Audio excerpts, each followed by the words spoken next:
Hello everyone. Now we are going to see about the continuation of Unit 1. Today we are going to see about the FM transmitter, direct FM transmitter, indirect FM transmitter, FM receiver and the FM demodulator. So FM transmitter. Here there are two types of FM transmitter. They are direct FM transmitter and indirect FM transmitter. So direct FM transmitter means it will produce the FM signal whose frequency deviation is directly proportional to the modulating signal. Okay.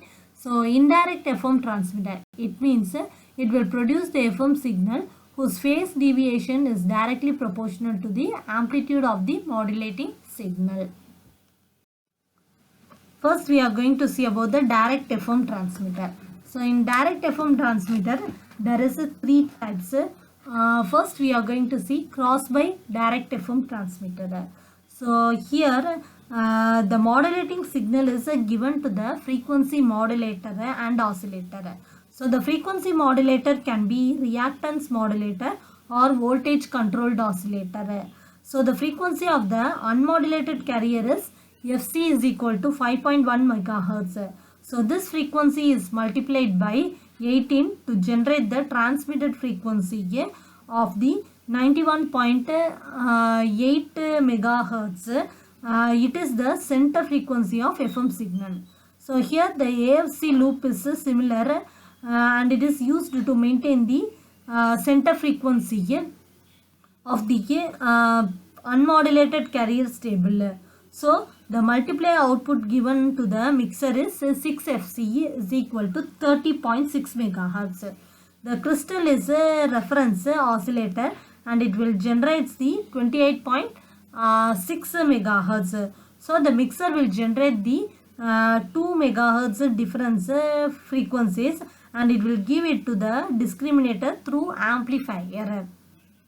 So the discriminator is tuned to 2 megahertz.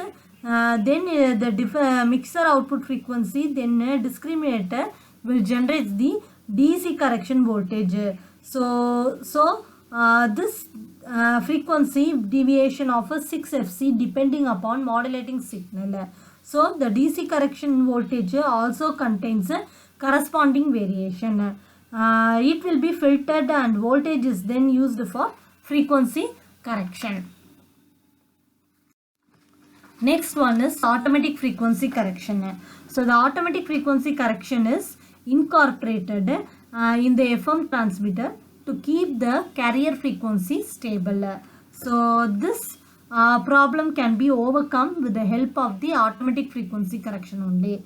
The discriminator will react only to small changes in the carrier frequency but not to the frequency deviations in the carrier. So the higher frequency is fed to the mixer in which the output of the frequency is from the stable crystal oscillator. So the higher frequency will fed to the discriminator. So since the discriminator is tuned to the correct frequency difference which should exist between the LC oscillator and the crystal oscillator. Okay. So next its input frequency is higher, then the discriminator will develop a positive DC voltage. So this voltage will apply to reactance modulator whose transconductance is increased by positive voltage developed by the discriminator. So this will increases the capacitance of the reactance modulator by decreasing the oscillator frequency. So the correcting DC voltage will developed by discriminator and may be fed to the varactor diode connected across the tank circuit of the oscillator and it will be used for AFC purposes. Okay. So this desired carrier frequency and desired frequency deviation is achieved and it will require to getting the desired frequency deviation from the original smaller deviation. Okay. So next one is PLL direct FM transmitter. This means phase lock loop direct FM transmitter. So this transmitter is used to generate the high index wideband FM signal. So when both the input frequencies of phase comparators are same, then they are locked to each other. So in this situation, the phase comparator output is 0. So it is passed through the low pass filter to the summer. So the summer has a modulating signal and the another input. So this modulating signal is used to control the output frequency of VCO. So the output of the VCO is FM signal whose frequency will depends upon the modulating signal. So it will be noted as center frequency of F0 and of VCO. Then the pulse comparator generates the correction voltage which is given to the summer through the low pass filter. So this correction voltage adds to the modulating signal voltage and corrects the VCO output. Okay. So next we are going to see about the indirect FM transmitter. So indirect FM transmitter is sometimes known as the Armstrong method. Okay. So in this method it is achieved by varying the reactance of the components in the tank circuit. So crystals can be used for better stability. So since the reactance of the components is varied directly, means the stability is not ensured. So the crystal oscillators are used as a stability problem still exists. So this direct method of FM generation suitable for broadcasting purposes. So it is possible to obtain the FM from PM, and this method is called as the indirect method to generate the FM. So here in this phase modulated signal, the vector addition of the carrier and modulating signals are used. So the modulating signal vector adds the carrier signal vector with a 90-degree phase shift. So the resultant phase modulated vector is with phase shift of del theta. So this type of scheme works only if both the vectors are have the same frequency. So in this condition, the phase modulation will produce the FM output as a standard earlier. So this will defines the carrier signals. So the crystal oscillator will generate the carrier frequency FC, and this will highly stable frequency source. So the modulating signal is amplified and given to the balanced modulator. So the balanced modulator will generate the DSP AM signal at the carrier frequency FC. So this DSP signal is phase shifted by 90 degree in the phase shifter. So this phase shifted AM signal is added with the carrier signal in the combining network. So this combining network produces the FM signal at its output. So it will observe the AM signal and is having the frequency FC with the amplitude variations. Okay. So next we have seen the block diagram of Armstrong AM transmitter. Okay. So the AM transmitter, here we have used the combining network. So the signal at the output of the combining network is multiplied by 72 and we will get the carrier frequency. So this signal will first multiplier is mixed with the carrier crystal controlled frequency of 13.15 megahertz, and it will produce the difference frequency F2. So the output signal from the mixer is again multiplied by 72 and passed through the power amplifier, and it is given to the antenna. So thus the signal at the output of a power amplifier has transmit the carrier frequency signal. Okay. Next we are going to see about the FM receiver. So the RF amplifier will eliminates the noise in the received FM signal. So the amplifier will matches the antenna to the receiver. So it will improve the noise figure of the receiver. So the mixer down converts the incoming carrier frequency to IF. So that is IF is 10.7 megahertz, and it will tune the range of the FM receiver from 88 to 108 megahertz, which is smaller. So if the IF amplifier provides the gain to the signal, then the IF amplification is done in 2 or more cascaded stages. That is, the limiter will remove the amplitude variations in the FM signal. So here we have used the automatic gain control, and it will provide the control in the receiver. So it will work along the limiter, IF and RF then amplifier. So the FM signal is then demodulated in the discriminator.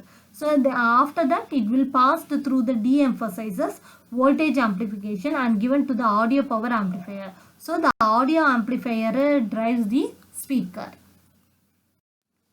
FM demodulator, next one. So FM demodulator, here we are having the types. So FM receivers are also a super heterodyne receivers, but there are different types of demodulators and detectors. So first we are going to see about the three types of FM demodulator, that is round Travis detector or balanced slope detector. Here it consists of two identical circuits connected back to back. So the FM signal is applied to the tuned LC circuit. Two tuned LC circuits are connected in series. So the inductance of this secondary tuned LC circuit is coupled with inductance of the primary LC circuit. It will form a tuned transformer. So then the input side of the LC circuit is tuned to FC carrier frequency. T1 is tuned to FC plus del F. It will represent the highest frequency. So the input FM signal is coupled to T1 and T2 at 180 degree out of phase. So the secondary side tuned circuits are connected to diodes D1 and D2 with the RC loads. So the total output V out is equal to difference between V01 and V02. Okay. So next, that is the input side LC is tuned to be T1 is tuned to FC plus del F maximum frequency and T2 is tuned to FC minus del F maximum frequency. So V out is equal to V01 minus V02 is positive for FC plus del F. So next one is Foster-Seeley discriminator. It will be otherwise known as the phase discriminator. The phase shift between the primary and secondary voltages of the tuned transformer is function of frequency. Okay, so it can be shown that this carrier frequency is the resonance frequency of the transformer. So this principle for FM detection will uses the primary voltage is coupled through C3 and RFC to the center tap on the secondary. Okay, so the capacitor C3 will passes all the frequencies of FM. The voltage V1 is appears across the RFC center tap of a secondary and ground also. So the voltage of the secondary is V2 and it is equally divided across the upper half and lower half of the secondary coil. So that is, it will be shows that D1 is two diodes, that is D1 and D2. D1 is VD1 is equal to V1 plus 0.5 V2 and D2 is VD2 is equal to V1 minus 0.5 V2. So the output of the upper rectifier is V01 and lower rectifier is V02. So the net output will be V0 is equal to V01 minus V02. We will receive the output through the RC circuit. Okay. So next we are going to see about the ratio detector. So ratio detector means it can be obtained by slight modification in the Foster-Seeley discriminator. It is shown that the D2 is reversed and the output is taken from the different points. So in this circuit, the regular conversion from a frequency to phase shift and phase shift to amplitude takes place in Foster-Seeley discriminator. So the polarity of the voltage in the lower capacitor is reversed. So since the connection of a diode D2 are reversed. So the voltages V01 and V02 across the two capacitors are added, and we know that the V01 will increases and V02 will decreases and vice versa. So V0 dash is the sum of the V01 and V02 and it will remains constant. So we will get the first equation will be V0 is equal to half V0 dash minus V02 and the second one is V0 is equal to minus half V0 dash minus V01. Okay, adding the above two equation we will get 2V0 is equal to V01 minus V02. So V0 is equal to half V01 minus V02. So V01 is equal to VD1 and V02 above equations will be this. So we will get V0 is equal to half into mod VD1 minus mod VD2. Next is the PLL-FM demodulator. Here in this demodulator, the output frequency of VCO is equal to the frequency of the unmodulated carrier. So the phase detector generates the voltage and it is proportional to the difference between FM signal and the VCO output. So this voltage is filtered and amplified and it is required for modulating voltage. So hence the frequency correction is not required in VCO since it is already done at the transmitter. The main advantage of PLL-FM demodulator is it does not need of a tuned circuits and it is a simple circuit and it can be implemented in any of the integrated circuits. Thank you.